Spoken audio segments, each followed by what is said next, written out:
Praise the Lord. അപ്പോൾ നമ്മുടെ ഉള്ളിൽ ഒരു ശക്തിയാണോ ഒരു വ്യക്തിയാണോ? ഇതാണ് ഭയങ്കര, ഇന്നു മുതൽ നിങ്ങളുടെ ജീവിതത്തിൽ വലിയ ഒരു സംഭവമായിരിക്കും. നമ്മുടെ ജീവിതത്തിൽ ഒരു ശക്തി എന്നതിനേക്കാൾ ഉപരി ഒരു വ്യക്തിയാണ്.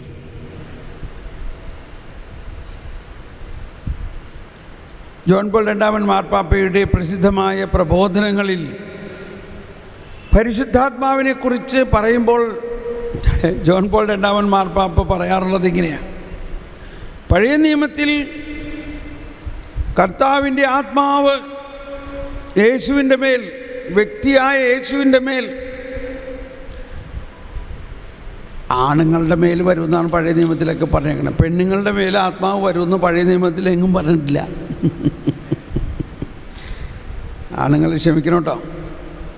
പക്ഷേ പുതിയ നിയമം ആരംഭിക്കുന്നത് ലൂക്കയുടെ സുവിശേഷത്തിൽ എങ്ങനെ ആരംഭിക്കുന്നത്? കർത്താവിൻ്റെ മാലാഖ വന്നിട്ട് പറഞ്ഞു, മറിയത്തിനോട് പറയാണ്, പരിശുദ്ധാത്മാവ് നിൻ്റെ മേൽ ആവസിക്കും.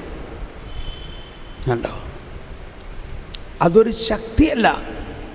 അപ്പോൾ പരിശുദ്ധാത്മാവിൻ്റെ വ്യക്തിത്വത്തെ മനസ്സിലാക്കാൻ ഏറ്റവും വളരെ മനോഹരമായ ഒന്നിതാണ് മംഗലവാർത്ത.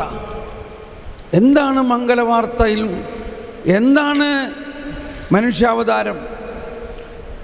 മംഗലവാർത്ത നമുക്കെല്ലാം അറിയാവുന്നതാണ്. മംഗലവാർത്ത കർത്താവിൻ്റെ മാലാഖ നമ്മളെന്നും ചെല്ലണതാണ്. നമ്മൾ പിള്ളേരെ പള്ളിയിൽ മണിയടിക്കണം, പിള്ളേരെ കുരിശടിക്കണം, എടാ വാ വാ വാ വാ, അതാരും അല വിളിച്ചു അടിച്ച് മിനിച്ച് വിടുകയാണ്.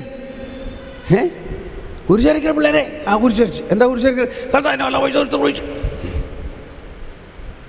കർത്താവിൻ്റെ മാലാഖ എന്ത് ചെയ്തു? പരിശുദ്ധ മറിയത്തോട് വചിച്ചു. അപ്പോൾ എന്ത് സംഭവിച്ചു? മറിയം പരിശുദ്ധാത്മാവിലൂടെ ഗർഭിണിയായി. മറിയം പരിശുദ്ധാത്മാവിലൂടെ ഗർഭം ധരിച്ചു. അതിനെ കുറച്ച് വിശദമായിട്ട് പഠിപ്പിക്കുകയാണ്. പഠിക്കണം, ഇങ്ങനെയുള്ളതാണ്. ഇതാണ് നമ്മൾ കൊന്ത ചെല്ലുമ്പോൾ ധ്യാനിക്കാൻ പറയണത്. മംഗലവാർത്ത ധ്യാനിക്കണമെന്നും പറയുന്നുണ്ട്. ധ്യാനിക്കണമെന്നില്ല, അവിടെ ഒരു സെക്കൻഡ് നമ്മൾ നിർത്തണില്ല, നമ്മളടിച്ച് മിനിച്ച് പോവുകയാണ്. പിന്നെ എങ്ങനെയെങ്കിലും വേഗം തീർക്കണ്ടേ കൊന്ത? ഒന്ന് ധ്യാനിക്കണം. എന്ത് ധ്യാനിക്കണം? എന്താണ് അവിടെ സംഭവിച്ചത്? ജോൺ പോൾ രണ്ടാമൻ പിതാവ് പറയാണ്, മറിയം ചോദിച്ചു, ഇതെങ്ങനെ സംഭവിക്കും? ഞാനൊരു വ്യക്തിയെ അറിയില്ലല്ലോ, എനിക്ക് കല്യാണം ഉറപ്പിച്ചിട്ടേ ഉള്ളൂ, ഞാൻ അദ്ദേഹവുമായിട്ട് കൂടെ കിടക്കാൻ തുടങ്ങിയിട്ടില്ല. ഗർഭം ധരിക്കണമെങ്കിൽ ഒരാൾ വേണ്ടേ, ഒരു വ്യക്തി വേണ്ടേ ഗർഭം ധരിക്കണമെങ്കിൽ? അപ്പോൾ ഞാൻ ഈ ഭാഷയിൽ പറയാൻ, എനിക്കൊരു വ്യക്തിയെ പരിചയമില്ലല്ലോ. ഉടനെ മാലാഖ പറഞ്ഞു, എനിക്കറിയാം ആ വ്യക്തിയെ. പരിശുദ്ധാത്മാവ് നിന്റെ മേൽ വരും, അത്യുന്നതൻ്റെ ശക്തി നിന്റെ മേൽ ആവസിക്കും, അങ്ങനെ നീ ഗർഭം ധരിക്കും, നീ ആ പുത്രൻ ദൈവപുത്രനായിരിക്കും, അവന് നീ യേശു എന്ന് പേരിടണം. ആ ഭാഗം ഒന്ന് വായിച്ചേ. നീ ഗർഭം ധരിച്ച് ഒരു പുത്രനെ പ്രസവിക്കും. വായിച്ചോ? അതിനു മുമ്പ് മുതൽ വായിക്ക്. മാലാഖ ഗബ്രിയേൽ അവളോട് പറഞ്ഞു, മറിയമേ, നീ ഭയപ്പെടേണ്ട, ദൈവസന്നിധിയിൽ നീ കൃപ കണ്ടെത്തിയിരിക്കുന്നു. നീ ഗർഭം ധരിച്ച് ഒരു പുത്രനെ പ്രസവിക്കും. നീ അവന് യേശു എന്ന് പേരിടണം. അവൻ വലിയവനായിരിക്കും, അത്യുന്നതൻ്റെ പുത്രൻ എന്ന് വിളിക്കപ്പെടും. അവൻ്റെ പിതാവായ ദാവീദിൻ്റെ സിംഹാസനം ദൈവമായ കർത്താവ് അവന് കൊടുക്കും. യാക്കോബിൻ്റെ ഭവനത്തിന്മേൽ അവൻ എന്നേക്കും ഭരണം നടത്തും. അവൻ്റെ രാജ്യത്തിന് അവസാനമുണ്ടാവുകയില്ല. മറിയം ദൂതനോട് പറഞ്ഞു, മറിയം ദൂതനോട് പറഞ്ഞു, ഇതെങ്ങനെ സംഭവിക്കും? ഞാൻ പുരുഷനെ അറിയുന്നില്ലല്ലോ. ദൂതൻ മറുപടി പറഞ്ഞു, ഒരു പുരുഷനെ എനിക്ക് അറിയില്ലല്ലോ. ശ്രദ്ധിക്കണം, എല്ലാവരും ഒന്ന് കൈവീശി കാണിച്ച് കണ്ടോ.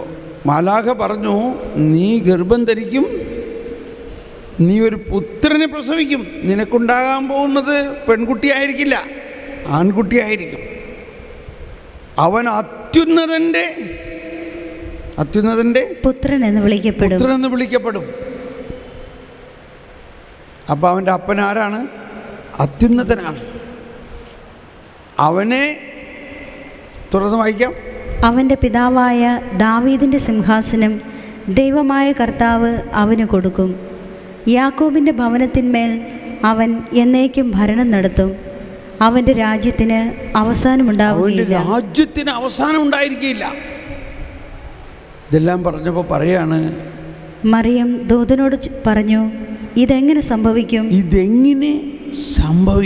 ഞാൻ പുരുഷനെ അറിയുന്നില്ലല്ലോ. ഞാനൊരു പുരുഷനെ അറിയുന്നില്ലല്ലോ. ഉടനെ മാലാഖ പറഞ്ഞു.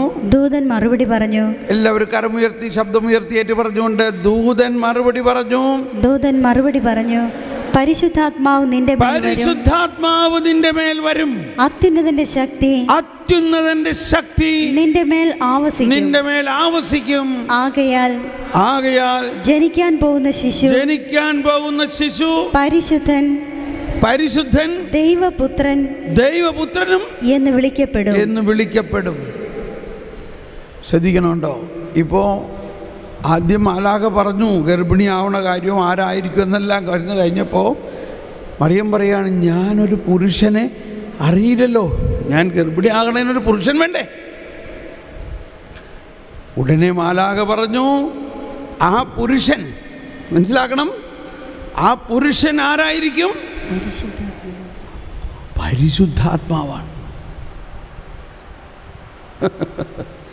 ഇച്ചിരി ബുദ്ധിമുട്ടുണ്ട് ഇതിപ്പോൾ മനസ്സിലാക്കാനില്ലേ? നമ്മൾ പരിശുദ്ധാത്മാവിനെ പ്രാവായിട്ടും വെള്ളമായിട്ടും കാറ്റായിട്ടുമെല്ലാമാണ് കണ്ടിരിക്കുന്നത്. അതെല്ലാം പ്രതീകങ്ങളാണ്.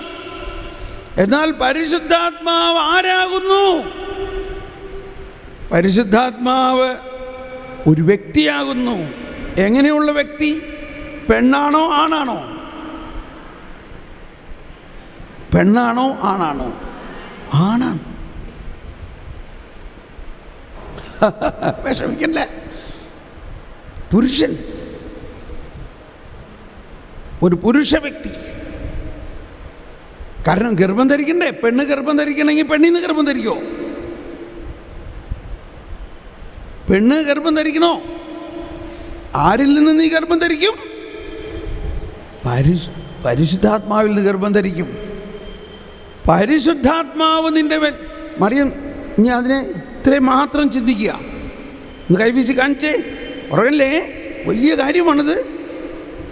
മറിയം ചോദിക്കുകയാണ്, ഇതെങ്ങനെ സംഭവിക്കും? ഞാനൊരു പുരുഷനെ അറിയില്ലല്ലോ. ഇതൊരു പുരുഷൻ വേണ്ടേ എനിക്ക് ഗർഭിണിയാകാൻ? അപ്പോൾ മാലാഖ പറയാണ്, പരിശുദ്ധാത്മാവ് നിന്റെ മേൽ വരും. അത്യുന്നതന്റെ ശക്തി നിന്റെ മേൽ ആവസിക്കും. ഇപ്പൊ ഗർഭിണിയാകണത് ശക്തിയിലൂടെയാണോ വ്യക്തിയിലൂടെയാണോ? വ്യക്തിയിലൂടെയാണ്. ആ വ്യക്തിയാകുന്ന പരിശുദ്ധാത്മാവ് നിന്റെ മേൽ വന്നു കഴിയുമ്പോൾ ഈ അത്യുന്നതന്റെ ശക്തി നിന്റെ മേൽ ആവസിക്കും. ജോൺ പോൾ രണ്ടാമൻ മാർപ്പാപ്പ പറയുന്നത് ഇതാണ്, അല്ലെങ്കിൽ പഠിപ്പിച്ചത് ഇതാണ്. ആ നിമിഷത്തിൽ മറിയത്തിൻ്റെ ആത്മാവിൽ പരിശുദ്ധാത്മാവിൻ്റെ ആ വ്യക്തിത്വം നിറഞ്ഞ് മറിയത്തിൻ്റെ ഗർഭത്തിൽ പരിശുദ്ധാത്മാവ് യേശുവിനെ ഉരുവാക്കി. അതാണ് നമ്മുടെ വിശ്വാസ പ്രമാണത്തിൻ്റെ ഘടകം, ഇല്ലേ? ഈശോമിശിഹായിൽ വിശ്വസിക്കുന്നു. ഈ പുത്രൻ പരിശുദ്ധാത്മാവിനാൽ കന്യകാമറിയത്തിൽ നിന്ന് പിറന്നു. പരിശുദ്ധാത്മാവിനാൽ കന്യാമറിയത്തിൽ നിന്ന് പിറന്നു. സഭാപിതാക്കന്മാർ പറയുന്നത് ഓരോ വിശ്വാസിയിലും ഇങ്ങനെ ഒരു ഗർഭധാരണ നടക്കണം. ഓരോ വിശ്വാസിയുടെയും ആത്മാവിൽ പരിശുദ്ധാത്മാവ് ഗർഭം ധരിക്കണം. ആരെ ഗർഭം ധരിപ്പിക്കണം? യേശുവിനെ. അങ്ങനെയാണ് നമ്മൾ ക്രിസ്ത്യാനി ആയത്. ഈ മാമോദീസ തൊട്ടിലിനെ പറയുന്നത് ഗർഭപാത്രം എന്നാണ് പറയണത്. ഈ മാമോദീസ തൊട്ടിൽ സഭയുടെ ഗർഭപാത്രമാണ്. നമ്മൾ ഈ മാമോദീസ തൊട്ടിലിൻ്റെ അടുത്ത് 2 മിനിറ്റേ നിൽക്കുള്ളൂ. അത് കഴിഞ്ഞിട്ട് വീട്ടിൽ പോയി കള്ളിലാണ് ഗർഭം ധരിക്കണത്. കള്ള് കുടിക്കാനും ആഘോഷിക്കാനും ഒക്കെ മണിക്കൂറുകളുണ്ടാവും. ഇവിടെ ആ 5 മിനിറ്റ് കൊണ്ട് കപ്പ്യാർ ഇവിടെ ഉണ്ടോ? കപ്പ്യാർ പറയും വേഗം വന്നേ, ഇവിടെ അടുത്ത് ഇനി ഉടനെ കല്യാണമുള്ളതാണ് കേട്ടോ. കാരണം 11:30 മാമോദീസ, 12 മണിക്ക് കല്യാണം. എന്തു ചെയ്യും? അവിടെ കല്യാണക്കാർ കാറുകളായിട്ട് വന്നേക്കണം, ക്യാമറക്കാരെല്ലാം വെയിറ്റ് ചെയ്യണം. അരമണിക്കൂറിൻ്റെ അകത്ത് മാമോദീസ തീർക്കണം. അത് ഞാൻ ശരിയായി തരാന്നേ. കപ്പ്യാരോട് നിങ്ങളോട് വന്നേ, ആ കൊച്ചിനെ കൊണ്ടുവന്ന് മണവാളനല്ലേ, എന്താ തലതൊട്ടപ്പനും ഇങ്ങോട്ട് വന്നേ. കൊച്ചിൻ്റെ അപ്പനും അമ്മ ഉണ്ടോ? അച്ഛനുണ്ട് വന്നേ. ആ വെള്ളത്തുണി എവിടെ? മെഴുതിരി എവിടെ? ഇതാ. നിങ്ങൾ വിശ്വസിക്കുന്നു? ഇതാകുമ്പത്തിനും പരിശുദ്ധാത്മാവിനാമത്തിൽ ഞാൻ മാമോദിസ അയച്ചു. ഇത്രയുള്ളൂ മാമോദിസ. എന്ത് സംഭവിച്ചു അവിടെ? ഒരു ഉണ്ണി പ്രസവിക്കപ്പെട്ടു. ഈ മാമോദീസ തൊട്ടിലാകുന്ന സഭയുടെ ഗർഭപാത്രത്തിൽ പരിശുദ്ധാത്മാവിലൂടെയും ദൈവവചനത്തിലൂടെയും ഒരു ദൈവ കുഞ്ഞ് പ്രസവിക്കപ്പെട്ടു. അതിനെക്കുറിച്ച് നമ്മൾ പഠിക്കണം, ചിന്തിക്കാനുണ്ട്. ഇനിയെങ്കിലും ചിന്തിക്കണം, നമ്മൾ ആരാ? ഓക്കെ. ജോൺ പോൾ രണ്ടാമൻ മാർപ്പാപ്പയുടെ പ്രസിദ്ധമായ പ്രബോധനമാണ് ഡൊമിനോം വിവിഫിക്കാന്തം എന്നൊരു ചാക്രിക ലേഖനം. അതിൽ പരിശുദ്ധാത്മാവിനെക്കുറിച്ച് ധാരാളം പഠിപ്പിക്കുന്നുണ്ട്, ഒരുപാട് പഠിപ്പിക്കുന്നുണ്ട്. അത് കേട്ട് വായിച്ച് പഠിച്ചു കഴിയുമ്പോൾ നമ്മളങ്ങ് കുഞ്ഞായമായിട്ട് തോന്നും. നമുക്കൊന്നും അറിയില്ലാന്ന് തോന്നും. അപ്പം അതിൽ പ്രധാനമായിട്ട് നമുക്കുണ്ടാകേണ്ട ഒരു ബോധ്യം ഇതാണ്: പരിശുദ്ധാത്മാവ് ഒരു വ്യക്തിയാണ്. ആ വ്യക്തിയായ പരിശുദ്ധാത്മാവിൻ്റെ വ്യക്തിത്വത്തിൻ്റെ ഏറ്റവും വലിയ പ്രകടനമായിരുന്നു യേശു മറിയത്തിൻ്റെ ഗർഭത്തിൽ പരിശുദ്ധാത്മാവാകുന്ന വ്യക്തിയിലൂടെ മറിയം ഗർഭം ധരിച്ചു.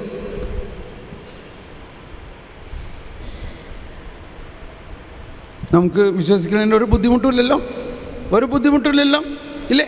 കാരണം നമ്മളെല്ലാ ദിവസവും ഇത് തന്നെ പ്രാർത്ഥിക്കണത്.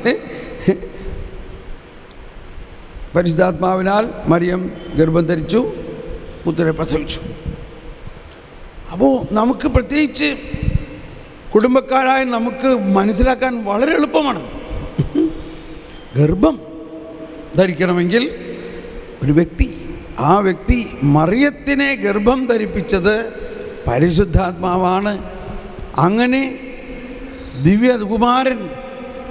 അപ്പോൾ എന്തോ ഒരു വലിയ രഹസ്യമാണെന്ന് ആലോചിച്ച് നോക്കിയ പിതാവ്, പുത്രൻ, പരിശുദ്ധാത്മാവ് മൂന്നും സമമായ കർത്താവാണെങ്കിലും ഓരോരുത്തരുടെയും വ്യക്തിത്വത്തിൽ പ്രത്യേകതകളുണ്ട്. അതിൻ്റെ ഏറ്റവും വലിയ പ്രത്യേകതയാണ് പുത്രനെ പ്രസവിക്കുന്നതിന്, പുത്രൻ മനുഷ്യനായി അവതരിക്കുന്നതിന് പരിശുദ്ധാത്മാവാകുന്ന വ്യക്തി മറിയത്തിൻ്റെ ഗർഭത്തിൽ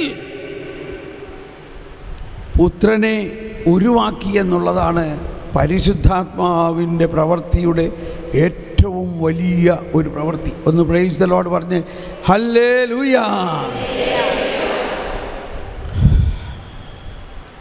ആ പരിശുദ്ധാത്മാവ് നമ്മൾ ഓരോരുത്തരുടെയും ഹൃദയത്തിൽ പ്രവർത്തിച്ചുകൊണ്ട് മാമോദിസായിലൂടെയും സ്ഥൈര്യലേപനത്തിലൂടെയും നമ്മുടെ ആത്മാവിൽ യേശുവിനെ ഗർഭം ധരിപ്പിക്കുന്നു. യേശു നമ്മളിൽ ഉണ്ട്. പരിശുദ്ധാത്മാവിലൂടെയാണ് നമ്മൾ ജ്ഞാനസ്നാനത്തിൽ യേശുവിൽ ജനിച്ചവരായിട്ട് മാറിയത്. നമുക്കൊന്ന് സ്തുതിക്കാം. പരിശുദ്ധാത്മാവേ നന്ദി, പരിശുദ്ധാത്മാവേ നന്ദി. ഹല്ലേലൂയ, ഹല്ലേലൂയ, ഹല്ലേലൂയ, ഹല്ലേലൂയ.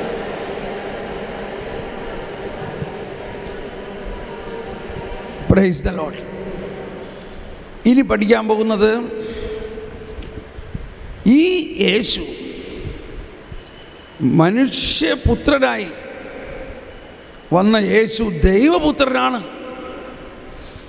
എന്ന രഹസ്യം അന്നത്തെ ആളുകൾക്ക് ആർക്കും മനസ്സിലാകാൻ പറ്റാത്ത രീതിയിൽ മറച്ചു വച്ചിരുന്നു. അതന്ന് മനസ്സിലാക്കിയിരുന്നുവെങ്കിൽ അവർ ആ യേശുവിനെ കുരിശിൽ തറക്കില്ലായിരുന്നു. അതുകൊണ്ടുകൂടിയാണ് പഴയ നിയമത്തിലും പുതിയ നിയമത്തിൻ്റെ പരസ്യ പ്രഘോഷണ കാലഘട്ടത്തിലും ഒരുപാട് കാര്യങ്ങൾ രഹസ്യമായിട്ട് തന്നെയാണ് വെച്ചിരിക്കുന്നത്. പിശാച് വന്നിട്ട് പെട്ടെന്ന് വന്നിട്ട് പറഞ്ഞു, ഇവൻ ദൈവപുത്രനാണെന്ന് പറഞ്ഞപ്പോൾ ഈശോ ഷട്ട് അപ്പ്, സ്റ്റോപ്പ്, മിണ്ടരുത്. കാരണം അവൻ ഈ രഹസ്യം പുറത്താക്കുന്നതിൻ്റെ സമയത്തിന് മുമ്പ് വന്നിട്ട് അവിടെ കോലാഹലം ഉണ്ടാക്കാൻ വന്നതാ. ആരോടും ഇപ്പം പറയരുത് എന്ന് ഈശോ തീരുമാനിച്ചിരിക്കുന്നതിൻ്റെ ഇടയിൽ അവൻ വന്നിട്ടൊരു പൊട്ടിക്കൽ, ഇവൻ ദൈവപുത്രനാണ്.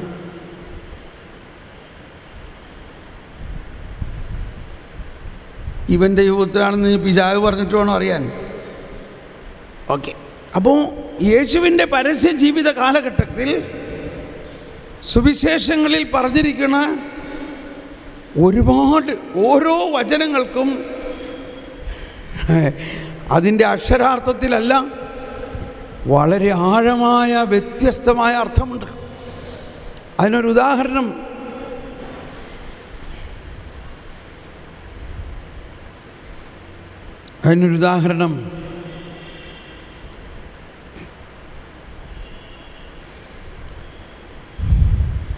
കുറേ ഉദാഹരണങ്ങളുണ്ട്.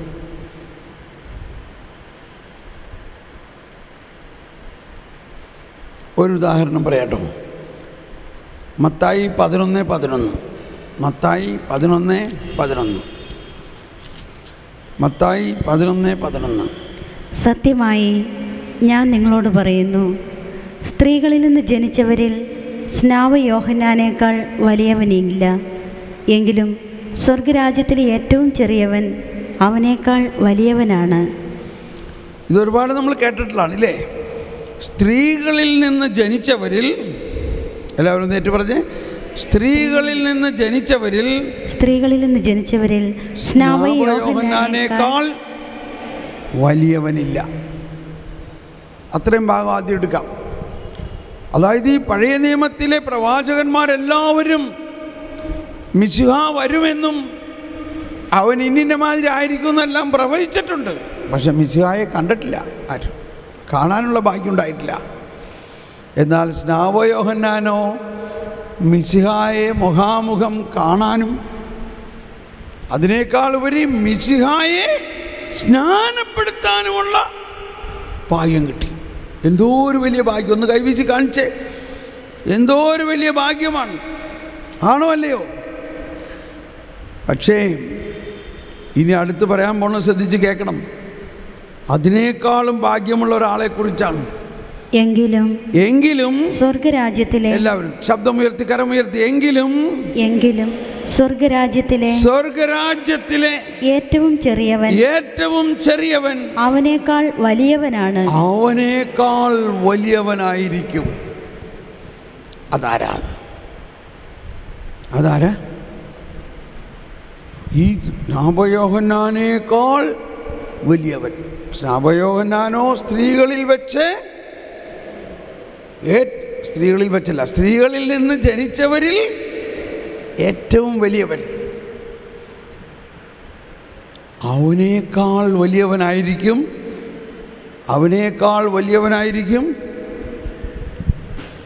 അതാരാ? സ്വർഗരാജ്യത്തിലെ ഏറ്റവും ചെറിയവൻ അതാരാ?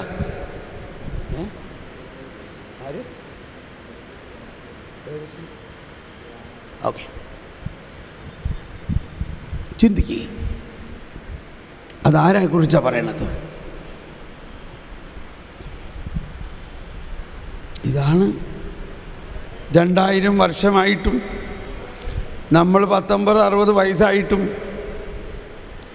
ദൈവരാജ്യത്തിൻ്റെ രഹസ്യം നമുക്കിപ്പോഴും മനസ്സിലാവുന്നില്ല. ആരെങ്കിലും പറഞ്ഞോ? ആരാ ആരാ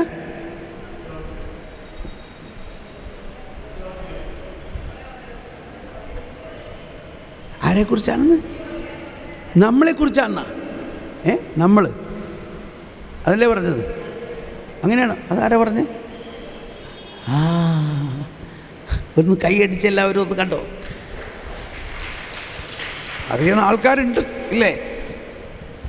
ആരെക്കുറിച്ചാണ്? അടുത്തിരിക്കുന്ന ആളോട് പറഞ്ഞേ, നിന്നെക്കുറിച്ചാണ് ഈ പറയണത്. സ്വർഗരാജ്യത്തിലെ ഈ ചെറിയവൻ അവനേക്കാൾ വലിയവനാണ്. എന്തുകൊണ്ടാണെന്ന് ചിന്തിച്ചോ? സ്ത്രീകളിൽ നിന്നാണ് ജനിച്ചത് സ്നാപയോഹന്നാൻ.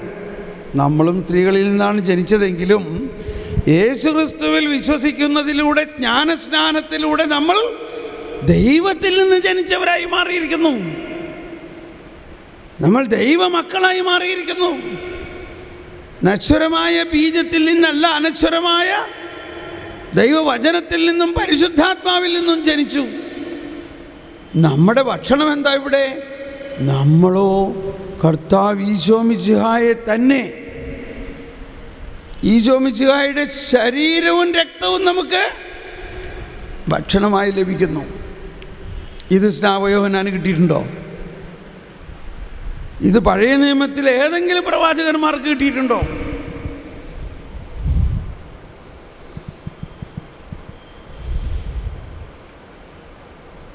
എല്ലാവരും വാ പൊളിച്ചിരിക്കുന്നുണ്ട്, കണ്ണ് തള്ളിയിരിക്കുന്നുണ്ട്. കറക്റ്റാണത്. മനസ്സിലായോ? ഇപ്പം നമുക്ക് മനസ്സിലായോ നമ്മൾ ആരാണെന്ന്? മനസ്സിലായോ?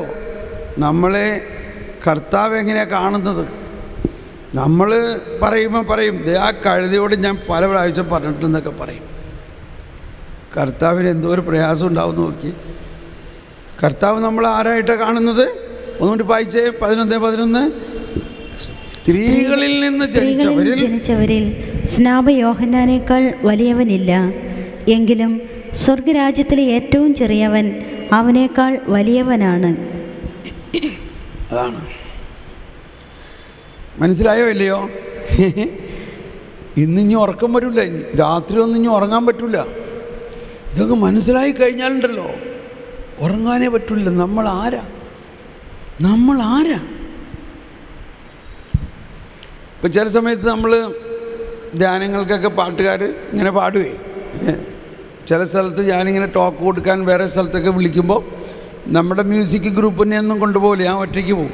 അപ്പോൾ അവിടെ ഇങ്ങനെ പാട്ടൊക്കെ കേട്ടിട്ടുണ്ട്. ഞാനിപ്പോൾ ആരെയും വിമർശിക്കുകയൊന്നും അല്ല കേട്ടോ, ഒരു കാര്യം മനസ്സിലാക്കാൻ വേണ്ടിയിട്ടാണ്.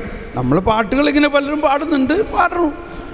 ഡാനിയേലിൽ നിറഞ്ഞ പോലെ, മോശയിൽ നിറഞ്ഞ പോലെ, ഏലിയായിൽ നിറഞ്ഞ പോലെ ആത്മാവിനാൽ എന്നെ നിറയ്ക്കണമേ. ഓക്കെ. അപ്പോൾ ഈ പാട്ട് കേട്ടിട്ട് പാട്ടൊക്കെ പാടിക്കഴിഞ്ഞപ്പോൾ ഞാൻ അദ്ദേഹത്തോട് ചോദിച്ചു, ഇത്രയും മതിയോ എന്ന് പറഞ്ഞാൽ? ഡാനിയേലിൽ നിറഞ്ഞ ആത്മാവിനെ മതിയോ? ഏലിയായിൽ നിറഞ്ഞ ആത്മാവിനെ മതിയോ?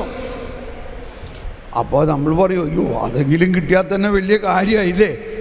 ഏലിയാ പ്രവാചകനിൽ നിറഞ്ഞ പോലെയെങ്കിലും നമുക്ക് കിട്ടിയാൽ വലിയ കാര്യമല്ലേ. അപ്പം ഞാൻ പറഞ്ഞു, നിനക്കറിയോ നീ ആരാന്ന്? നീ കർത്താവ് ഈശോ മിശിഹായിൽ നിറഞ്ഞ ആത്മാവിനാൽ നിറഞ്ഞിരിക്കണ അവസ്ഥയാണിപ്പോൾ. ഇപ്പോൾ നിൻ്റെ അവസ്ഥ എന്താണ്?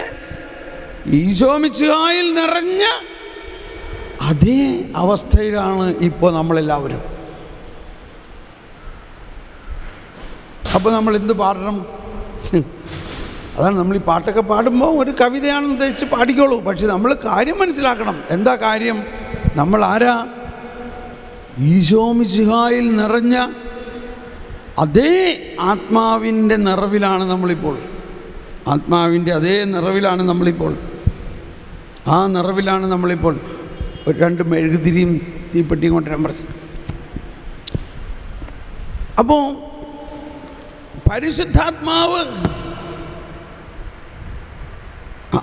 ഞാൻ പറഞ്ഞു വന്നത്, പുതിയ നിയമത്തിൽ യേശുവിൻ്റെ പരസ്യ പ്രഘോഷണ കാലഘട്ടത്തിൽ യേശു പറഞ്ഞിട്ടുള്ളത് പലതും ഇപ്പം മനസ്സിലാകരുത് ഉദ്ദേശിച്ചിട്ട് പറഞ്ഞേക്കണതാണ്.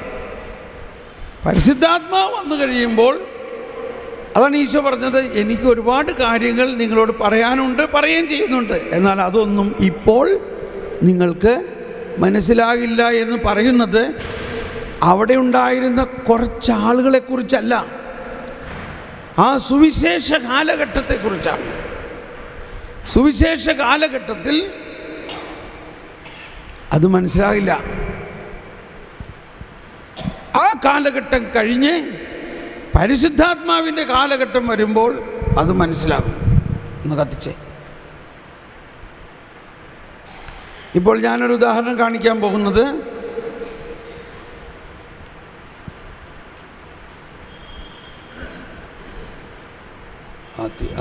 ഫാൻ ഓഫ് ചെയ്യണം. വേറൊരു ഉദാഹരണം വായിച്ചോളൂ. മർക്കോസിൻ്റെ സുവിശേഷത്തിൽ അതും ഓഫ് ചെയ്യും, അതും ആ ഫാൻ ഓഫ് ചെയ്യും. മർക്കോസിൻ്റെ സുവിശേഷത്തിൽ 4-ാം അധ്യായത്തിൽ 10 മുതലുള്ള വചനം. ഇത് ഈശോ വിതക്കാരൻ്റെ ഉപമ പറഞ്ഞു കഴിഞ്ഞിട്ട് അപ്പസ്തോലന്മാർ വന്നു ചോദിച്ചു, എന്താണ് ഇതിന്? അവൻ തനിച്ചായപ്പോൾ 12 പേരും കൂടെയുണ്ടായിരുന്ന മറ്റുള്ളവരും ഉപമകളെക്കുറിച്ച് അവനോട് ചോദിച്ചു. അവൻ പറഞ്ഞു, ദൈവരാജ്യത്തിൻ്റെ രഹസ്യം നിങ്ങൾക്കാണ് നൽകപ്പെട്ടിരിക്കുന്നത്. പുറത്തുള്ളവർക്കാകട്ടെ എല്ലാം ഉപമകളിലൂടെ മാത്രം. അവർ കണ്ടിട്ടും കാണാതിരിക്കുന്നതിനും കേട്ടിട്ടും ഗ്രഹിക്കാതിരിക്കുന്നതിനും, അങ്ങനെ അവർ മനസ്സ് തിരിഞ്ഞ് മോചനം പ്രാപിക്കാതിരിക്കുന്നതിനും വേണ്ടിയാണ് അത്. അത് എക്സ്പ്ലെയിൻ ചെയ്യണേക്കും ഇതൊന്ന് കഴിഞ്ഞോട്ടെ. ഇത് കണ്ട, ഈ തിരി കണ്ടോ? നീഞ്ഞു വന്നേ, ഇത് പിടിച്ചോ. ഈ തിരി കർത്താവ് ഈശോ മിശിഹയാണ്. ഞാൻ ലോകത്തിൻ്റെ പ്രകാശമാകുന്നു എന്ന് പറഞ്ഞു. ഈ തിരിയിൽ നിന്ന് മാമോദീസ സമയത്ത് മറ്റൊരു തിരി കൊളുത്തി തന്നു. ഈ തിരി കൊളുത്തി ഇവന് മാമോദീസ കൊടുത്തു. ഉണ്ടോ? മാമോദീസാർത്ഥിയുടെ അടുത്ത് തിരി കൊടുത്തു. കണ്ടോ? ഇപ്പം ഇത് തമ്മിൽ വല്ല വ്യത്യാസമുണ്ടോ? എത്രത്തോളം പരിശുദ്ധാത്മാവിനെ കിട്ടി? എത്രത്തോളം ജീവൻ കിട്ടി? അതാണ് ഈ കർത്താവ് ഈശോ മിശിഹായ്ക്ക് ഈ പ്രകാശത്തിൽ നിന്ന് പകുതി കൊടുക്കാൻ പറ്റുമോ? പകുതി മാത്രമായിട്ട് കൊടുക്കാൻ പറ്റുമോ? ഒരിക്കലുമില്ല.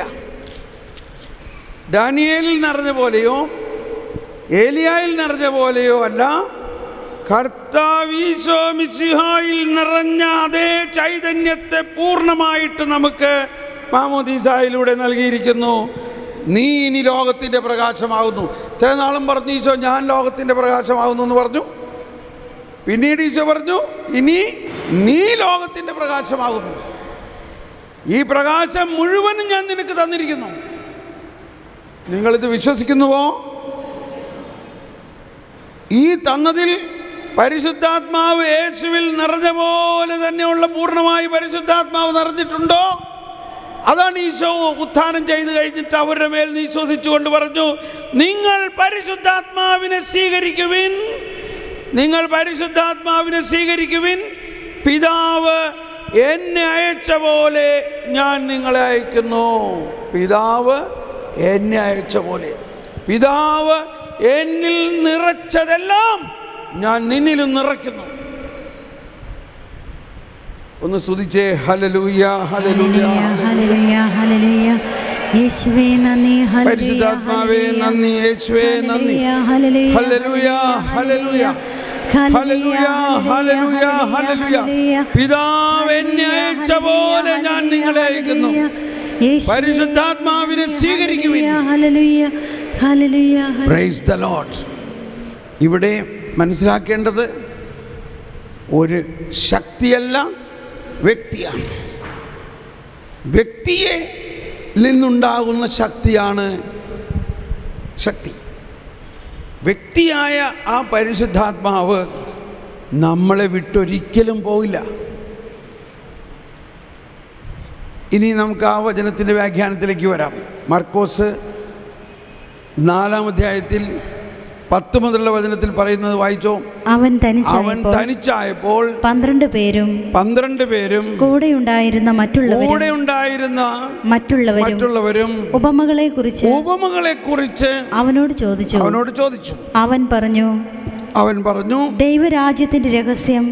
എല്ലാവരും കരമുയർത്തി ശബ്ദമുയർത്തിയേറ്റ് പറഞ്ഞുകൊണ്ട്, ദൈവരാജ്യത്തിന്റെ രഹസ്യം നിങ്ങൾക്കാണ് നൽകപ്പെട്ടിരിക്കുന്നത്. പുറത്തുള്ളവർക്കാകട്ടെ എല്ലാം ഉപമകളിലൂടെ മാത്രം. അവർ കണ്ടിട്ടും കാണാതിരിക്കുന്നതിനും കേട്ടിട്ടും ഗ്രഹിക്കാതിരിക്കുന്നതിനും അങ്ങനെ അവർ മനസ്സ് തിരിഞ്ഞ് മോചനം പ്രാപിക്കാതിരിക്കേണ്ടതിനും വേണ്ടിയാണത്. അങ്ങനെ എഴുതിയിട്ടുണ്ടോ? അല്ലേ? അങ്ങനെ തന്നെയല്ലേ എഴുതിയേക്കണേ. അവർ കണ്ടിട്ടും കാണാതിരിക്കുന്നതിനും കേട്ടിട്ടും ഗ്രഹിക്കാതിരിക്കുന്നതിനും അങ്ങനെ അവർ മനസ്സ് തിരിഞ്ഞ് മോചനം പ്രാപിക്കാതിരിക്കുന്നതിനും വേണ്ടിയാണ്.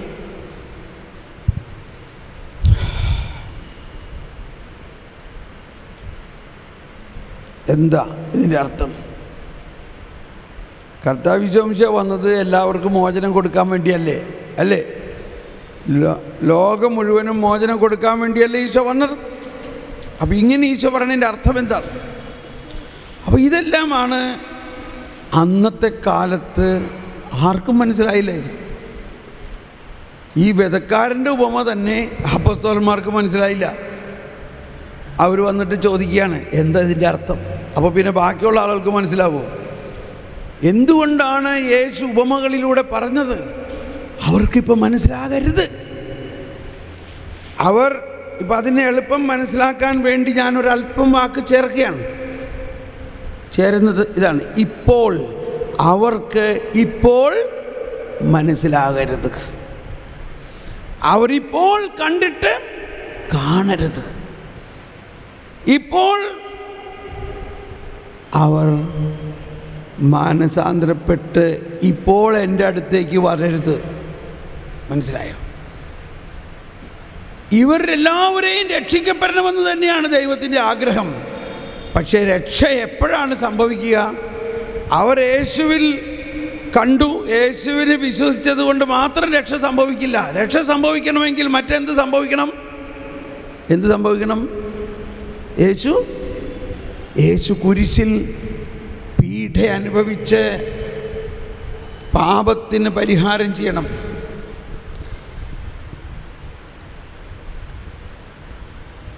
യേശു പാപം ഏറ്റെടുത്ത് യേശുവിൻ്റെ ശരീരത്തിൽ നമ്മുടെ പാപത്തിന് പരിഹാരം ചെയ്ത് മരിച്ച് അടക്കപ്പെട്ട് ഉയർക്കപ്പെട്ട് കഴിഞ്ഞാൽ മാത്രമേ ലോകത്തിന് മുഴുവനും ഉള്ള രക്ഷ കൊടുക്കാൻ പറ്റുള്ളൂ യേശുവിന്. അതിനു മുമ്പ് ഇപ്പം എല്ലാവരും അറിയാണ് ഇവനാണ് രക്ഷകൻ. എന്നാൽ ഇവൻ്റെ അടുത്തേക്ക് എല്ലാവരും കൂടി വന്നാൽ യേശുവിന് കൊടുക്കാൻ പറ്റുമോ? അതാണ് അതിൻ്റെ ആ ടൈമിങ്. അതുകൊണ്ട് ഇപ്പോൾ ആരും അറിയരുത് ഞാനാണ് രക്ഷകരെന്ന്. അതുകൊണ്ട് തന്നെയാണ് ഫരിസേയർക്കും നിയമജ്ഞർക്കും ഉണ്ടായിരുന്ന വലിയ പ്രയാസം. അല്ലെങ്കിൽ അവർക്കും അറിഞ്ഞൂടാ. അവർ നിയമത്തിലും പ്രവാചക ഗ്രന്ഥങ്ങളിലുമൊക്കെ ഇങ്ങനെ യൂതന്മാർക്കൊരു രാജാവ് വരുമെന്ന് പറഞ്ഞിട്ടുണ്ട്. അപ്പോൾ അവരുദ്ദേശിച്ചത് എന്താ? ഈ റോമാ സാമ്രാജ്യത്തിൻ്റെ ഈ ചുങ്കം കൊടുക്കലും അവരുടെ പട്ടാളക്കാരുടെ ഭീകരതയിൽ നിന്നുമെല്ലാം വിട്ട് സമാധാനത്തിൻ്റെ ഒരു രാജ്യം ഉണ്ടാക്കണ ഒരു രാജാവ് വരും. ഒരു ഭൗതികമായ രാജ്യത്തും ഒരു പുതിയ ഭരണകക്ഷി ഉണ്ടാവും എന്ന് അവർ വിചാരിച്ചിരുന്നു. അതല്ല യേശുക്രിസ്തു കൊണ്ടുവരുന്ന ഭരണം.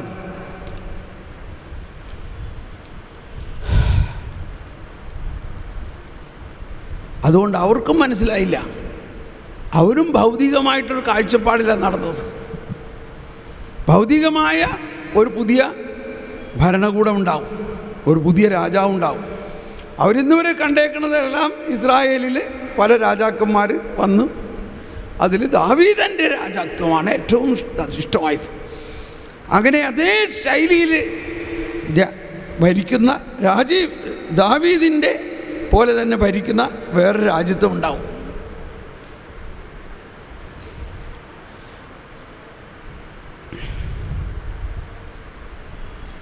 ഓ പരിശുദ്ധാത്മാവേ, ജ്ഞാനം നൽകണേ, ജ്ഞാനം നൽകണേ. പെട്ടെന്ന് വേറൊരു വശത്തൊന്ന് ചിന്തിക്കുക. ഈശോ അപ്പസ്തോലന്മാരുടെ അടുത്ത് വന്നിട്ട് പറഞ്ഞു, എന്താണ് ആളുകൾ എന്നെക്കുറിച്ച് പറയണേ? ആളുകൾ എന്താ എന്നെക്കുറിച്ച് പറയണേ? ഇത് യേശുവിനെക്കുറിച്ച് പറയണത് എന്താണെന്ന് കേട്ട് അഭിമാനിക്കാൻ വേണ്ടിയൊന്നുമല്ല.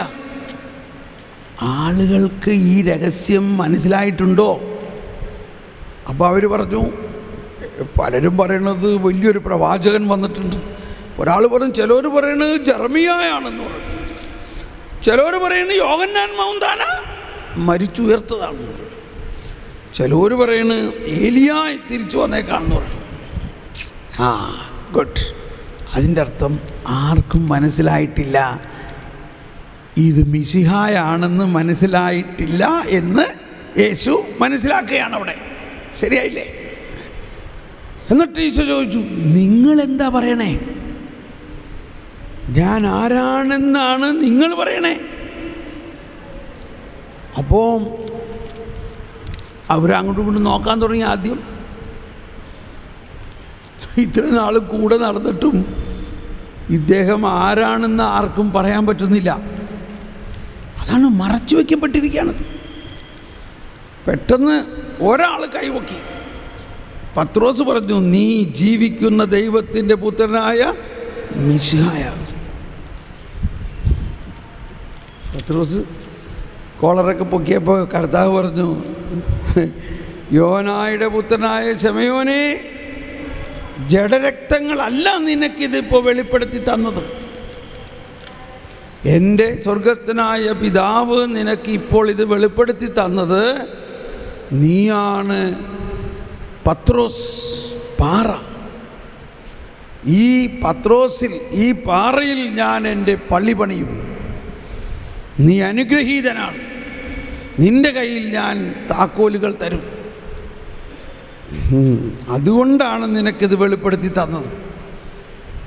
നരക കവാടങ്ങൾ നിൻ്റെ മേൽ ബലപ്പെടില്ല. നമ്മൾ ഇന്നലെ മനസ്സിലാക്കിയില്ലേ, പിശാച് ഏതാണ്ട് വലിയ സംഭവമാണെന്നാണ് വിചാരിച്ചേക്കുന്നത്. പിശാച് ഒന്നുമല്ല, പിശാച് ഒരു സൃഷ്ടി മാത്രമാണ്. പിശാചിൻ്റെ പ്രവൃത്തിയെ നശിപ്പിക്കാനാണ് കർത്താവ് വന്നിരിക്കുന്നത്. ആ നശിപ്പിക്കൽ കുരിശിൽ പൂർണ്ണമായിട്ട് നശിപ്പിച്ചിരിക്കുന്നു. പുതിയ നിയമത്തിൻ്റെ ആരംഭത്തിൽ തന്നെ മരുഭൂമിയിലെ പരീക്ഷണത്തിലെല്ലാം പിശാചിനെ നശിപ്പിച്ച് കാണിച്ചു തരികയാണ്. ഇങ്ങനെയാണ് പിശാചിനെ പിശാചിനെ ഞാൻ നശിപ്പിക്കുന്നത്. അല്ലെങ്കിൽ അപ്പോൾ ഇവിടെ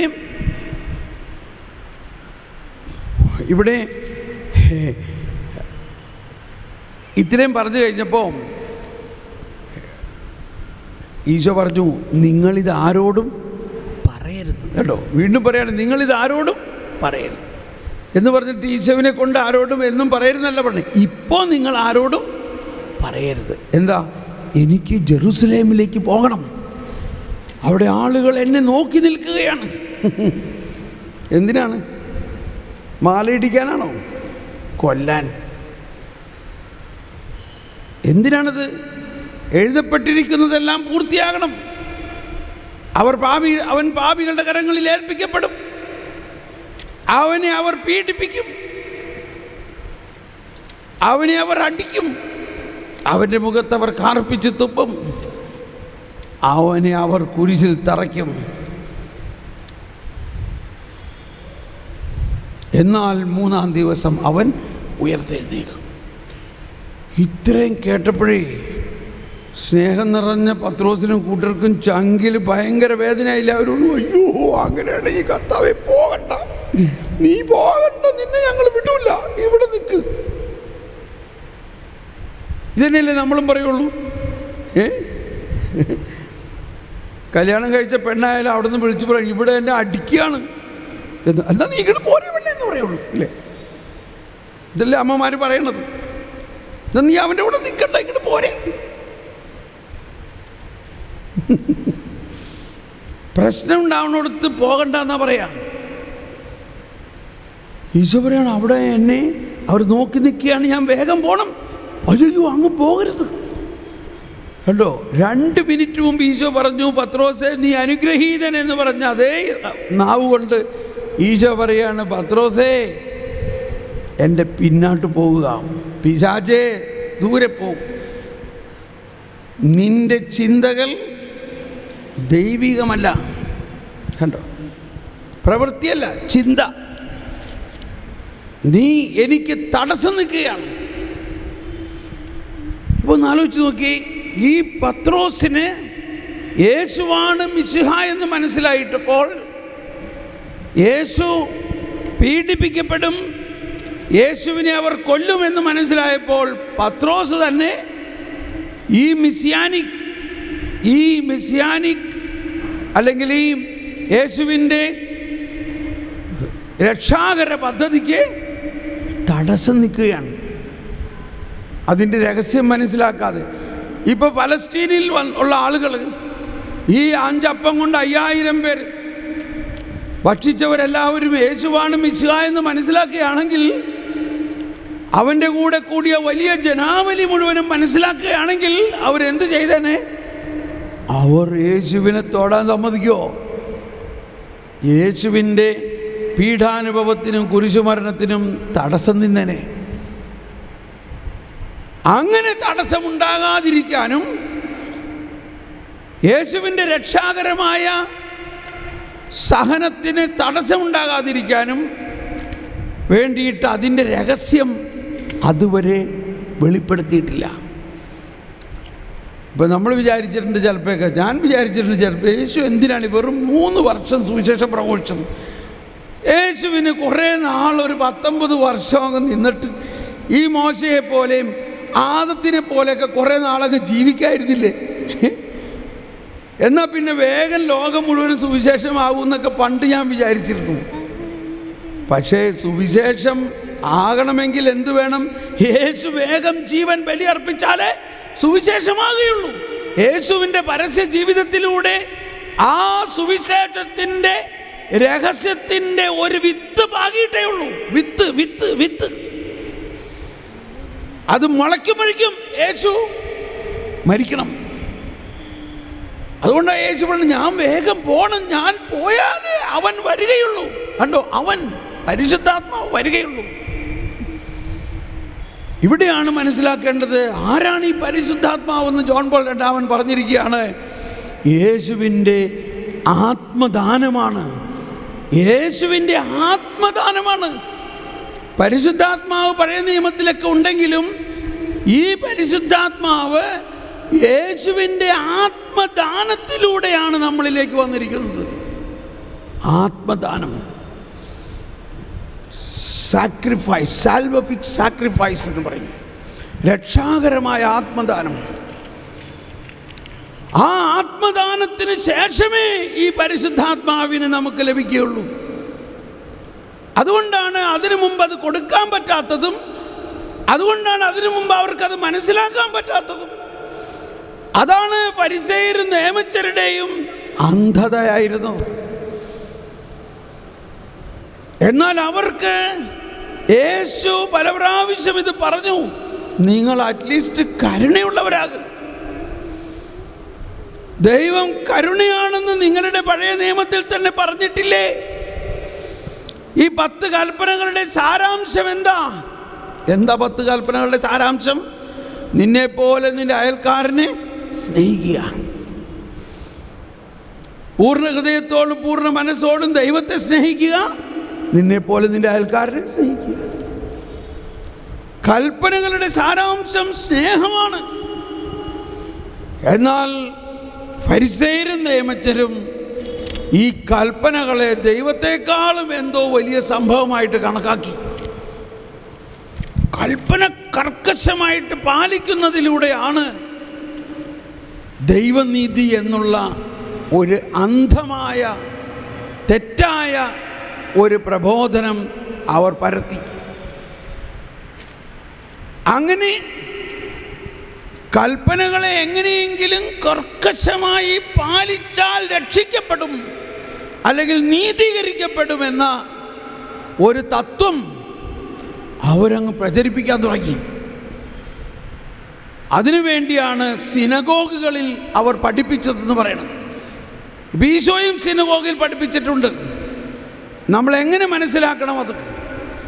അവൻ അവരുടെ സിനഗോഗുകളിൽ പഠിപ്പിച്ചു എന്ന് എഴുതിയിരിക്കുമ്പോൾ അതിനെക്കുറിച്ച് ഒരു ദിവസം മുഴുവൻ ഇരുന്ന് ധ്യാനിക്കാനുണ്ട്. എന്തായിരിക്കാം യേശു സിനഗോഗിൽ പഠിപ്പിച്ചിട്ടുള്ളത്? സിനഗോഗിൽ സാധാരണ പഠിപ്പിക്കുന്നത് എന്താ? സിനഗോഗ് കത്തോലിക്കരുടെ ആണോ? ഒന്ന് മനസ്സിലാക്കണം. ഒന്ന് കൈവീശി കാണിച്ചേ. എല്ലാവരും കൈവീശിയേ. സിനഗോഗിൽ തന്നെ ഇരിക്കണേ. സിനഗോഗിൽ എന്ന് പറയുമ്പോൾ യഹൂദരുടെ നിയമം പഠിപ്പിക്കുന്ന സ്ഥലമാണ്, തോറ പഠിപ്പിക്കുന്ന സ്ഥലമാണ്. ആരാണ് അവിടെ പഠിപ്പിക്കുന്നത്? റബ്ബായിമാരാണ് പഠിപ്പിക്കുന്നത്. യേശുവിന് സിനഗോഗിൽ പഠിക്കാനും പഠിപ്പിക്കാനുമുള്ള അവകാശമുണ്ട്. എന്തിൻ്റെ പേരിൽ? യേശു ഒരു യഹൂദനാണ്. ഇപ്പോൾ സിനഗോഗിൽ ഒരു റബ്ബായി, ഞാനൊരു റബ്ബായി ആണെന്ന് വിചാരിച്ചോ, റബ്ബായി വന്ന് പഠിപ്പിക്കുകയാണ്. നിങ്ങൾ കേട്ടിട്ടില്ലേ, മോശയുടെ നിയമത്തിൽ പറഞ്ഞിരിക്കുന്നതനുസരിച്ച് സാബത്ത് ആചരിക്കണം, സാബത്ത് ദിവസം ഇന്നിന്ന കാര്യങ്ങൾ ചെയ്യാൻ പാടില്ല, ചെയ്താൽ സാബത്ത് അശുദ്ധമാകും. മാത്രമല്ല അങ്ങനെ ചെയ്യുന്നവർക്ക് കഠിനമായ ശിക്ഷ കിട്ടും. ഇപ്പം നമ്മൾ ലോ കോളേജ് നിയമം പഠിക്കാൻ പോകുന്നു വിദ്യാർത്ഥികൾ, നിയമവിദ്യാർത്ഥികൾ. നിയമം മാത്രമല്ല അവരവിടെ പഠിക്കണേ, എല്ലാ ലോ കോളേജിൽ പഠിക്കണേ ഇന്ത്യൻ കോൺസ്റ്റിറ്റ്യൂഷൻ്റെ ഇന്നിന്ന നിയമം പഠിക്കണു. അതോടൊപ്പം ആ നിയമം ലംഘിച്ചാൽ അതിന് ഇന്നിന്ന ശിക്ഷ. അവിടെ ക്ഷമിക്കാനുള്ള നിയമമുണ്ടോ? ക്ഷമിക്കാനുള്ള നിയമമില്ല. അപ്പോൾ ഇതായിരുന്നു പഴയ നിയമത്തിൻ്റെ അവസ്ഥ. നിയമം പഠിക്കണം, നിയമം ലംഘിക്കുന്നവനെ ഉടനെ ശിക്ഷിക്കണം. ക്ഷമിക്കാനുള്ള നിയമമില്ല. ഇപ്പോൾ നമ്മൾ വണ്ടി ഓടിച്ച് പോകുമ്പോൾ ചേട്ടന്മാർ സീറ്റ് ബെൽറ്റ് ഇട്ടില്ല, പോലീസ് പിടിച്ചു. എത്ര രൂപ ഫൈൻ? 1000 രൂപ ഫൈൻ അടിച്ചു. അയ്യോ സാറേ, ഞാനിവിടെ അഭിഷേകാഗ്നി ധ്യാനത്തിന് പോകാൻ, എന്നോട് ക്ഷമിക്കണം എന്ന് പറഞ്ഞാൽ പോലീസുകാരൻ എന്ത് പറയും? എൻ്റെ ചേട്ടാ, എൻ്റെ ജോലി പോവും. എന്ത് പറയും? എൻ്റെ ജോലി പോവും. എനിക്കങ്ങനെ ക്ഷമിക്കാനുള്ള നിയമമില്ല. അതുകൊണ്ട് 1000 രൂപ സാറ് പഴയ അടിക്കണം. എൻ്റെ കയ്യിൽ കാശൊന്നുമില്ല. കുഴപ്പമില്ല, ഇത് ഞാൻ കടലാസ് തരാം, നിങ്ങൾ നാളെ കൊണ്ടുപോയിട്ട് കോടതിയിൽ അടച്ചാൽ മതി. പോലീസുകാരന് ക്ഷമിക്കാനുള്ള നിയമമുണ്ടോ? ക്ഷമിക്കാൻ നിയമമില്ല. പോലീസുകാരന് നിയമം അനുസരിച്ച് നടക്കുന്നുണ്ടോ നോക്കുക, നടക്കുന്നില്ലെങ്കിൽ ഉടനെ അവനെ ശിക്ഷിക്കുക. ഏതാണ്ട് ഇതുപോലെയാണ് ഫരിസേയരും നിയമജ്ഞരും നിയമത്തെ കണ്ടിരുന്നത്. ദൈവം കരുണയാണെന്നും ദൈവം സ്നേഹമാണെന്നും ഒക്കെ അവിടെ എഴുതിയിട്ടുണ്ട്. പക്ഷെ ഇതൊന്നും അവരുടെ ആത്മാവിലൂടെ ഒഴുകുന്നില്ല. നിയമം, ചട്ടം, കൽപ്പന. അതുകൊണ്ട് അവർ ഈ 10 കൽപ്പനകളെ 800-ലധികം ഉപകൽപ്പനകളാക്കി മാറ്റി. സാബത്ത് ദിവസം അശുദ്ധമാകാൻ സാധ്യതകളുള്ള 150 കൽപ്പനകളുണ്ടാക്കി. സാബത്ത് ദിവസം സ്വിച്ച് ഇടാൻ പാടില്ല. ഇപ്പോഴത്തെ നിയമം അനുസരിച്ച് സാബത്ത് ദിവസം വിറക് പിറക്കാൻ പാടില്ല, ചൂള അടുപ്പ് കത്തിക്കാൻ പാടില്ല, തുണി അലക്കാൻ പാടില്ല, മിറ്റടിക്കാൻ പാടില്ല. ഇതൊക്കെ ഇങ്ങനെ എഴുതി വച്ചിരിക്കുകയാണ്. അപ്പോൾ ആളുകൾ ആകെ ഇരുന്ന് വിഷമിക്കുകയാണ്. ഇപ്പോൾ ഒരാളുടെ വീട്ടിൽ ഭയങ്കര പട്ടിണിയാണ്, അന്ന് സാബത്താണ്, എന്തു ചെയ്യും? വിറക് പറക്കണം, വിറകില്ലാണ്ട് കത്തിക്കാൻ പറ്റുമോ? അപ്പോൾ ഉടനെ റബ്ബായി പറഞ്ഞു, നിങ്ങൾ കേട്ടിട്ടില്ലേ സംഖ്യയുടെ പുസ്തകത്തിൽ 15-ാം അധ്യായത്തിൽ, വായിക്കണ്ട, പിന്നെ വീട്ടിൽ പോയി വായിച്ചാൽ മതി, സാബത്ത് ദിവസം. അപ്പോൾ ഈ നിയമം ലോ കോളേജിലൊക്കെ പഠിപ്പിക്കുമ്പോഴും സുപ്രീം കോടതിയിൽ ഇന്ന ആളിനായിട്ടുള്ള കേസനുസരിച്ച് ഇന്ന വിധി ഉണ്ടായത് നിങ്ങൾ കേട്ടിട്ടില്ലേ എന്ന് പറയണ മാതിരിയാണ് നിയമാവർത്തന ഗ്രന്ഥം എന്ന് പറയണത്. നിയമം ആവർത്തിച്ച് പറഞ്ഞിരിക്കുന്നതും ഓരോ നിയമത്തിൻ്റെയും ലംഘനത്തിനനുസരിച്ചുള്ള ശിക്ഷയെക്കുറിച്ചെല്ലാം പഠിപ്പിച്ചിരിക്കുന്നത്. അപ്പോൾ അതിൽ പഠിപ്പിച്ചിരിക്കുകയാണ്, സംഖ്യയുടെ പുസ്തകത്തിൽ ഒരുവൻ സാബത്ത് ദിവസം വിറക് പറക്കാൻ പോയി. പാവം വിശന്നിട്ട് കഞ്ഞി വയ്ക്കാൻ വേണ്ടിയാണ്. പക്ഷേ ഇത് 2 ഫരിസേയർ കണ്ടു, അല്ലെങ്കിൽ അന്നത്തെ ആളുകൾ കണ്ടു. ഒന്ന് കൈവീശി കാണിച്ചേ, മനസ്സിലായോ? സാബത്ത് ദിവസം ഒന്ന് കൈവീശിയ ശരിക്ക്, സാബത്ത് ദിവസം വിറക് പറക്കാൻ പോയി. അത് കണ്ട ഉടനെ പിടിച്ചു. അവൻ സാബത്ത് അശുദ്ധമാക്കിയിരിക്കുന്നു, പിടിക്കട അവനെ. പിടിച്ചു. വേറൊരാളോട് പറഞ്ഞു, നീ കണ്ടില്ലേ സാബത്ത് ദിവസം വിറക് പറക്കിയത് കണ്ടില്ലേ? 2 പേരും കൂടി അവനെ പിടിച്ച് ഫരിസേയ പ്രമാണികളുടെ അടുത്ത് കൊണ്ടുവന്നു. ഇവൻ സാബത്ത് ദിവസം വിറക് പറക്കിയിരിക്കുന്നു, ഞങ്ങൾ അതിന് തെളിവാണ്, സാക്ഷികളാണ്. എന്തോ ഒരു വലിയ പാപമാണ് നീ ചെയ്തത്, നീ സാബത്ത് അശുദ്ധമാക്കിയിരിക്കുന്നു, ഇതിന് വലിയ ശിക്ഷയാണ്. അപ്പോൾ ഈ ലോക്കൽ കോടതി, കീഴ്ക്കോടതി പോലെ ആ സിനഗോഗിൻ്റെ അല്ലെങ്കിൽ ആ നാളത്തെ അധികാരികൾ പറഞ്ഞു, ഞങ്ങൾക്കറിയില്ല, ഇത്രയും വലിയ തെറ്റിന് എന്ത് ശിക്ഷയാണ് തരേണ്ടതെന്ന് ഞങ്ങൾക്കറിയില്ല, അതുകൊണ്ട് മേൽക്കോടതിയിലേക്ക് പോകണം, അഥവാ നമ്മുടെ ശ്രേഷ്ഠന്മാരുടെ അടുത്തേക്ക് പോകണം, മൂപ്പന്മാരുടെ അടുത്തേക്ക് പോകണം. ആരാണ് മൂപ്പൻ? മോശയും അഹറോനുമാണ്.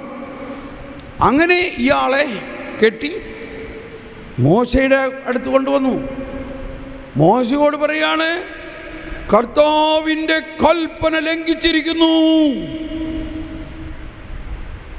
ഇവൻ സാബത്ത് ദിവസം വിറക് പറക്കിയിരിക്കുന്നു, സാബത്ത് അശുദ്ധമാക്കിയിരിക്കുന്നു. മോശ പറഞ്ഞു, അയ്യോ എന്തോ ഒരു വലിയ പാപമാണ് നീ ചെയ്തത്, ഇതിന് വലിയ ശിക്ഷയാണ്.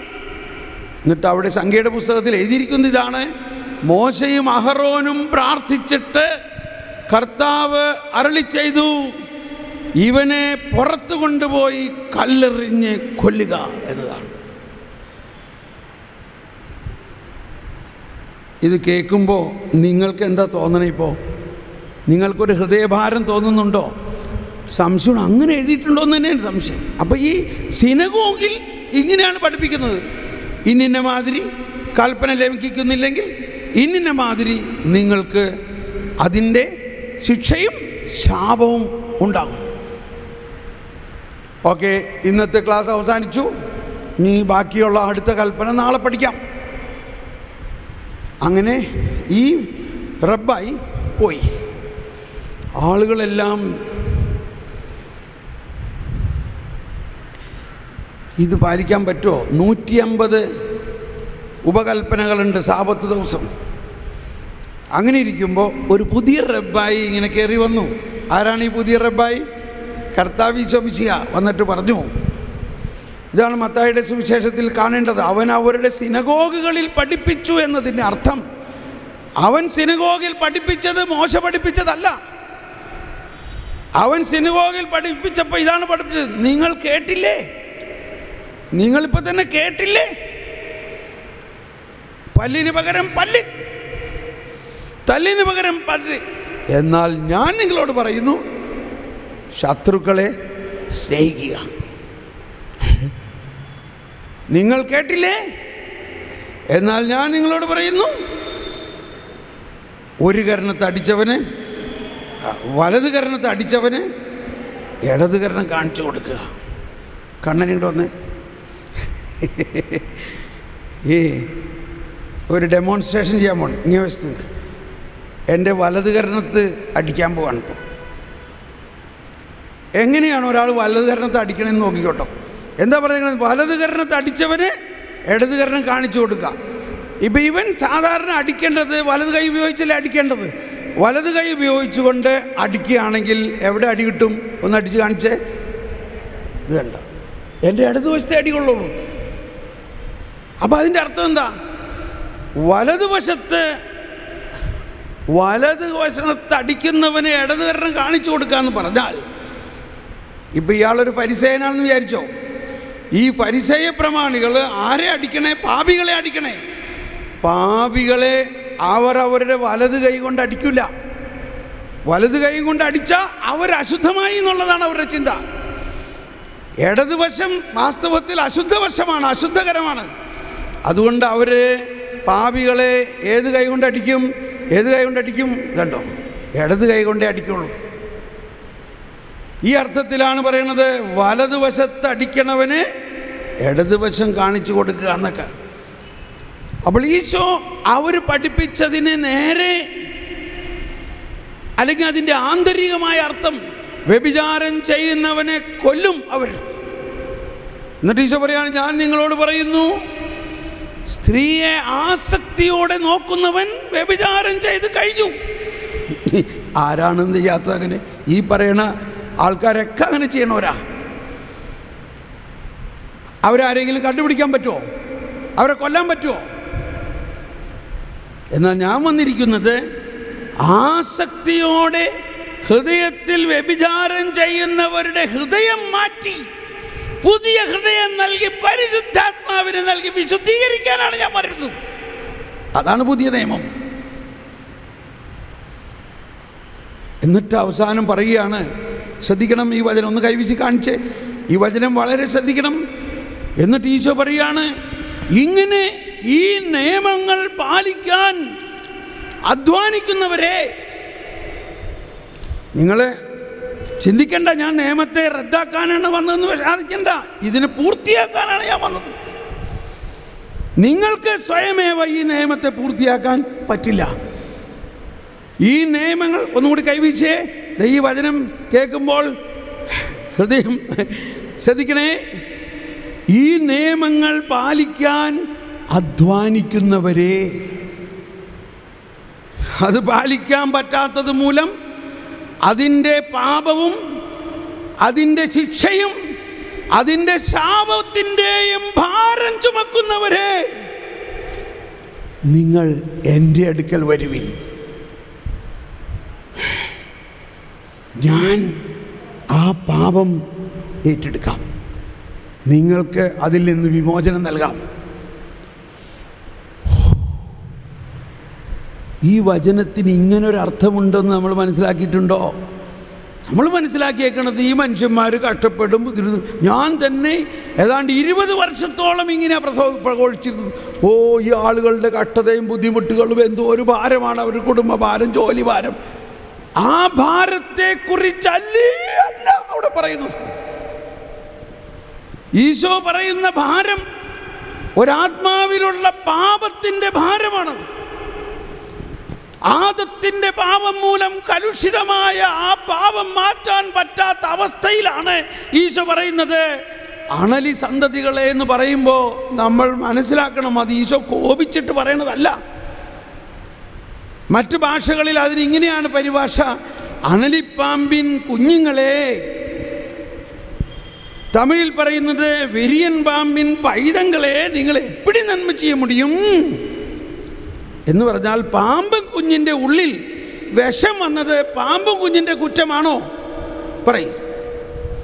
പാമ്പ് കുഞ്ഞിൻ്റെ ഉള്ളിൽ വിഷം വന്നത് പൈതൃകമായിട്ട് വന്ന പോലെ മനുഷ്യവംശത്തിൻ്റെ ഉള്ളിൽ മുഴുവനും വിഷം വന്നത് ആദവും ഹവ്വയും ചെയ്ത ഉത്ഭവ പാപത്തിൽ നിന്നാണ്.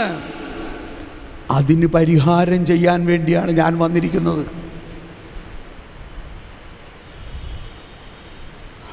ആ പാപത്തിൻ്റെ കൽപ്പന അനുസരിച്ച